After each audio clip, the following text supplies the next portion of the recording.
And I call the member for Trobe.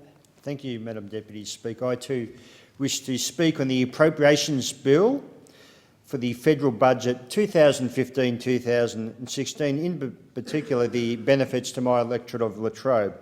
But first we need to go back in time and have a look at what Labor left the Abbott government. Labor delivered $191 billion in deficits, plus $123 billion in deficits over the next 4 years. That's the period 2013 to 14 and 2016 to 17. This budget shrinks the deficit from $50 billion this year to $3 billion in 2017-2018. Under our economic action strategy, debt will be $277 billion lower in 10 years. That was $277 billion lower in 10 years that would have been under the Labor government policies. In 10 years, we will be saving $16 billion in annual debt interest. This saving is more than the annual cost of the pharmaceutical benefit scheme, more than the annual cost of the National Disability Insurance Scheme, more than the annual expenditure of higher education, so incredible savings. While we are doing our job to repair the budget and build the future, we're doing this by investing in infrastructure, a record $50 billion in critical road projects, rail, ports and airports. And sadly, I must say, as a Victorian, I'm devastated that the East-West Link project will not be going ahead under the current state Labor government with Daniel Andrews, but the great news is that $3 billion is still on the table with the federal coalition. Also abolishing the carbon tax to grow the economy and save households on average $550 next year alone. Helping apprentices with concessional loans to help complete their training. Vital, we help young people. Helping small business create jobs, cutting the company tax by 1.5% and reducing red tape costs by $1 billion per year. Introducing a special $20,000 tax deduction for small businesses investing in equipment and materials, from hairdressers to tradies. Pursuing free trade agreements such as those negotiated with South Korea and Japan to help boost our exports. These are the facts when it comes to health. Over the next 4 years, the Australian government will be funding to the states for public hospitals will increase by 40%. Total spending on health will increase by more than $10 billion a year over the next 4 years. These are the facts on schools. The government is investing $64.5 billion in schools over the next 4 years, over $1.2 billion more than Labor would have spent. Between 2013-2014 and 2017-2018, annual funding from the Australian government to schools will go up by 34%, a $4.6 billion a year increase. These are the facts when it comes to pensions. The pensions will not be cut during this term of Parliament. The amount of the pension will continue to increase twice a year, as it always has when it was first introduced under the Howard government. Aged pensioners will benefit significantly from the carbon tax being scrapped, which will save households on average $550 next year alone. The family home will not be included in any pension asset test. Now I'd like to look a bit closer to home in my electorate of Trobe. Once again, I'm very proud to say that we have continued our motto of listening and delivering midway through this current term. In the last federal budget, we had delivered 3 major projects in Trobe, and can I congratulate those who put the projects applications together, because in total I believe there was over 400 applicants, 51 successful, and we had 3 in our local councils who came up with successful applications. Now, Binzel Place is actually in the seat of Holt, but I'm very proud to say I worked with Casey Council. This was formerly known as the Casey Cultural Precinct. The federal government has committed $10 million to this project. The Casey Council is putting an amazing contribution of $110 $110 million for this project. Sadly, the state Labor government has made no contribution. Now, the CEO, Mike Taylor, told me that the difference between the federal government putting in the $10 million will decrease the amount of interest the council has to pay from 30 years to 21. And if the state Labor government then contributes $10 million, you'll find that also decreases down to 16 years, which will be taking a great pressure off local council payers, such as those living in Narre South, Berwick, etc. This project during construction will create an amazing 1,200 jobs, and that's what we truly need at the moment, considering the Labor Party is not backing the East-West Link in Victoria. And this will be a premier arts destination for the outer southeastern suburbs of Melbourne. It includes a theatre, a studio space, function centre and regional art gallery. And as I said, I'd like to again acknowledge the CEO, Mike Taylor for his hard work.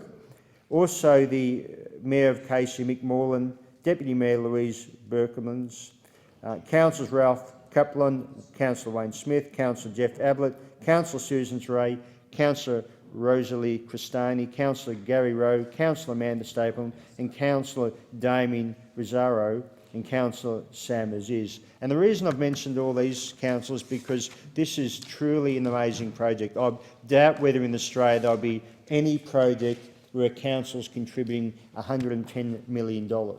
And for all those who've been involved in Binjal Place, I congratulate you, because this is really going to be a fantastic local community project. We also delivered funding for the Emerald Community Hub, $1.5 million. This will have enhanced capacity to provide existing and new training courses, including accredited training of radio operators, and that's very important up in the Dandenong Ranges each fire season, and courses enabled by new commercial kitchen, art space to promote the local art community, and again, we've been very much involved in the past funding Gemco Community Arts and also the Emerald Secondary Schools arts, performing arts, which has just been fantastic for the local area. The Incubator Hub for local businesses, this is all part of the Emerald Community Hub. Promotion of local tourism, very important to small business. Facilities to provide enhanced mental health services and allied health services. Accessible community space for local residents and social recreation groups. I'd like to thank the CEO of Cardinia, Gary McQuillan. We met with him several times in this project. Also the Councillor and Mayor of Cardinia Shire, Letitia Wilmot, Councillor Tanya Baxter and Councillor Brett Owen. As these three councillors, this is where the Emerald Community Hub will fall within. But I also must thank all the other councillors too, because obviously it comes down to the votes, and all councillors want to look after their wards first, but they do acknowledge this is a fantastic project. From the Emerald communities, I'd like to thank Ray Spencer, representing the Emerald Mechanics Institute, and Russell Soderland, representing the Rangers Bendigo Bank, who very generously contributed $250,000 to this project. And above all, for all the community, those involved in the Emerald Community Hub. Again, this is a project which has been led by the local community. We also, under this current budget, were very proud to announce that the Belgrave Multipurpose Health Hub will receive $3.835 million. This will include Council's maternal and child health services, youth services, and can I say with the youth services too, I've again advocated very strongly that I'd love to see a headspace service offered from the Belgrave Health Hub, because to me mental health issues are a huge issue, not only in Australia but in particular up in the Dandenong Ranges. Also see age and disability services, Inspiro Belgrave Services and the Dandenong Ranges Emergency Relief Services. And again, I'd like to thank the Mayor of Yarra Ranges, Maria McCarthy for all her support, and Lister Ward Councillor Mike Clark, who's newly been elected and has been a great support. Inspiro CEO Karen McPeak, Director of Social and Economic Development Ali Wasty, who I've had numerous conversations with, and the Dandenong Ranges Emergency Relief Services for all your fantastic work you've done for so long. And I still recall back in the days when Alan Fincher was the Mayor of Yarra Ranges, we met on the site, and it was one of those projects I'd never see be able to get off the ground, but the great news is this project will now be going ahead. The very interesting thing about these three vital projects for Latrobe, they were sourced from the National Stronger Regions Fund, but I'm very saddened to hear that the Labor government has come out in opposition of all these vital projects, which I just can't believe. Why would you oppose these vital projects in my electorate? Another hugely beneficial funding source for my electorate has been the Dandenong Ranges Environment and Bushfire Reduction Grants Program. And again, I must thank Greg Hunt, the Minister for the Environment, who just understands too well how important the issue of bushfires in my electorate, and on the other hand, it's actually weeds is also a huge issue. Now, people sometimes say, oh, well, weeds, do they cause bushfires? Well, they don't cause bushfires, but if you've got a mountain ash and you've got, any other sort of gum tree, and you've got ivy going up it, during a fire, that's just like a runner straight up the tree.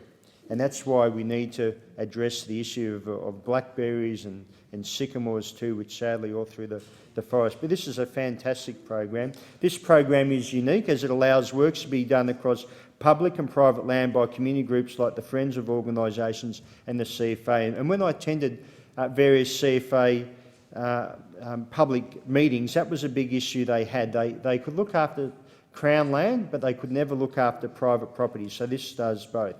The first result from round one, 29 projects have been approved. Out of the 29 projects, there are 22 different community groups and organisations coming together to complete works over the Dandenong Ranges.